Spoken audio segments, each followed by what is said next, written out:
ಇವತ್ತಿನ ವಿಡಿಯೋದಲ್ಲಿ ಮಾವಿನಕಾಯಿಯ ಉಪ್ಪಿನಕಾಯಿ ಮಾಡೋದನ್ನು ತೋರಿಸ್ತಾ ಇದ್ದೀನಿ. ದಿಢೀರಾಗಿ ಮಾಡುವಂಥದ್ದು. ಅದಕ್ಕೆ ಮಾವಿನಕಾಯಿನ ಸಣ್ಣದಾಗಿ ಹೆಚ್ಚಿಟ್ಕೊಂಡಿದ್ದೀನಿ, ಒಣಮೆಣಸು ಇಟ್ಕೊಂಡಿದ್ದೀನಿ, ಸಾಸಿವೆ, ಉಪ್ಪು, ಜೀರಿಗೆ ಮೆಣಸು ಹೇಗೆ ಮಾಡೋದು ಅಂತ ತೋರಿಸ್ತೀನಿ. ಒಂದು ಪಾತ್ರೆ ತೊಗೊಂಡ್ಬಿಟ್ಟು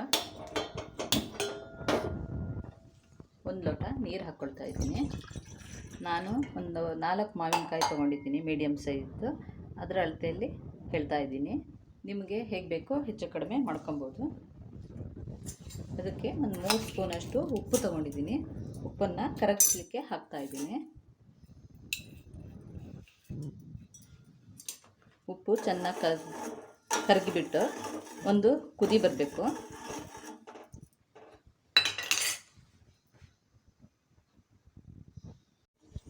ಉಪ್ಪೆಲ್ಲ ಕರಗಿ ಇದು ಕುದಿ ಬಂದಿದೆ. ಒಂದು ಸ್ವಲ್ಪ ಹೊತ್ತು ಕುದ್ರೆ ಸಾಕು, ಒಂದು 2 ನಿಮಿಷ ಕುದ್ರೆ ಸಾಕಾಗುತ್ತೆ.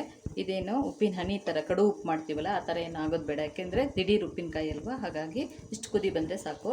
ಈಗ ಆಫ್ ಮಾಡ್ಕೊಳ್ತೀನಿ. ಇದಕ್ಕೆ ನಾನು ಒಣಮೆಣಸಿನ್ಕಾಯಿನ ಹಾಕ್ಕೊಳ್ತೀನಿ. ಆ ಬಿಸಿಯಲ್ಲೇ ಮೆಣಸಿನ್ಕಾಯಿ ಎಲ್ಲ ಮೆತ್ತಗಾಗಬೇಕು. ಜೀರಿಗೆ ಮೆಣಸಿಟ್ಕೊಂಡಿದ್ದೆ, ಅದನ್ನು ಹಾಕ್ಕೊಳ್ತೀನಿ. ಇದು ತಣ್ಣಗಾದ ಮೇಲೆ ರುಬ್ಬಬೇಕು. ಉಪ್ಪಿನ ನೀರು ತಣ್ಣಗಾಗಿದೆ. ಇದನ್ನೀಗ ಮಿಕ್ಸಿ ಮಾಡ್ಕೊಳ್ತೀನಿ. ಮಿಕ್ಸಿ ಜಾರ್ ತಗೊಂಡು ಮೆಣಸನ್ನು ಹಾಕ್ಕೊಳ್ತೀನಿ. ಇದಕ್ಕೆ ಸಾಸಿವೆ ಹಾಕ್ಕೊಳ್ತೀನಿ. ದೊಡ್ಡ ಸ್ಪೂನಲ್ಲಿ 1 ಸ್ಪೂನಷ್ಟು ಸಾಸಿವೆ ಹಾಕ್ಕೊಂಡಿದ್ದೀನಿ. ಇದೇ ಉಪ್ಪಿನ ನೀರು ಹಾಕ್ಕೊಳ್ಬೇಕು, ಬೇರೆ ನೀರು ಹಾಕ್ಕೊಬಾರ್ದು. ಆದಷ್ಟು ನುಣ್ಣಗೆ ರುಬ್ಬಬೇಕು. ರುಬ್ಬಿ ತರ್ತೀನಿ. ಪಾತ್ರೆಗೆ ಮಾವಿನಕಾಯಿ ಹೆಚ್ಚಿದ್ದನ್ನು ಹಾಕ್ಕೊಳ್ತೀನಿ. ಇದಕ್ಕೆ ಮೆಣಸು ಕಟ್ಕೊಂಬಂದಿದ್ದನ್ನು ಹಾಕ್ಕೊಳ್ತೀನಿ.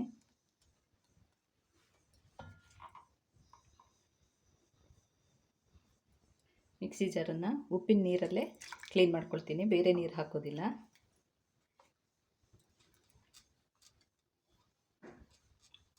ನೀರು ಮುಡಿಸದೇ ಇದ್ದರೆ ಒಂದು 8 ದಿನದವರೆಗೂ ಹೊರಗಡೆ ಇಟ್ಟರೆ ಇರುತ್ತೆ. ಫ್ರಿಜ್ಜಲ್ಲಿ ಇಟ್ಟರೆ ಹಾಗೊಂದು 20 ದಿನದವರೆಗೂ ಇರುತ್ತೆ.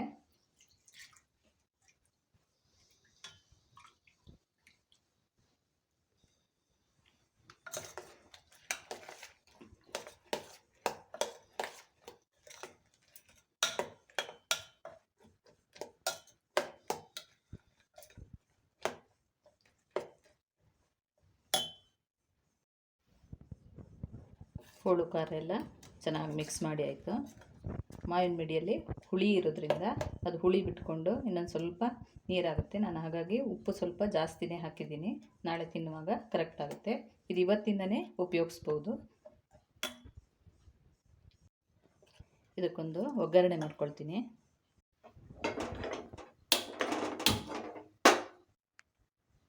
ಬಾಣಲಿಗೆ ಒಂದು 2 ಚಮಚ ತೆಂಗಿನೆಣ್ಣೆ ಹಾಕ್ಕೊಂಡಿದ್ದೀನಿ. ಬಿಸಿ ಆಗಬೇಕು. ಇದಕ್ಕೀಗ ಹಿಂಗೆ ಹಾಕ್ಕೊಳ್ತಿದ್ದೀನಿ. ಮತ್ತೇನು ಹಾಕ್ತಾ ಇಲ್ಲ, ಬರೀ ಹಿಂಗೆ ಮಾತ್ರ ಹಾಕ್ಕೊಳ್ತಿದ್ದೀನಿ.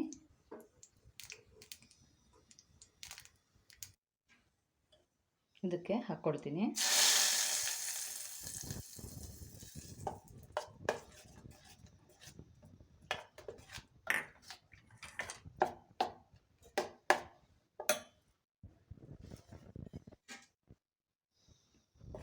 ತುಂಬ ಸುಲಭವಾಗಿ ದಿಢೀರಾಗಿ ಮಾಡ್ಬೋದಂತ ಮಾವಿನಕಾಯಿ ಉಪ್ಪಿನಕಾಯಿ ಮಾಡೋದು ಹೇಗೆ ಅಂತ ತೋರಿಸ್ಕೊಟ್ಟಿದ್ದೀನಿ. ಈ ವಿಡಿಯೋ ನೋಡಿದವರು, ಇಷ್ಟ ಆದವರು ಲೈಕ್ ಮಾಡಿ, ಶೇರ್ ಮಾಡಿ, ಸಬ್ಸ್ಕ್ರೈಬ್ ಮಾಡದೇ ಇರೋರು ಸಬ್ಸ್ಕ್ರೈಬ್ ಮಾಡಿ. Thank you.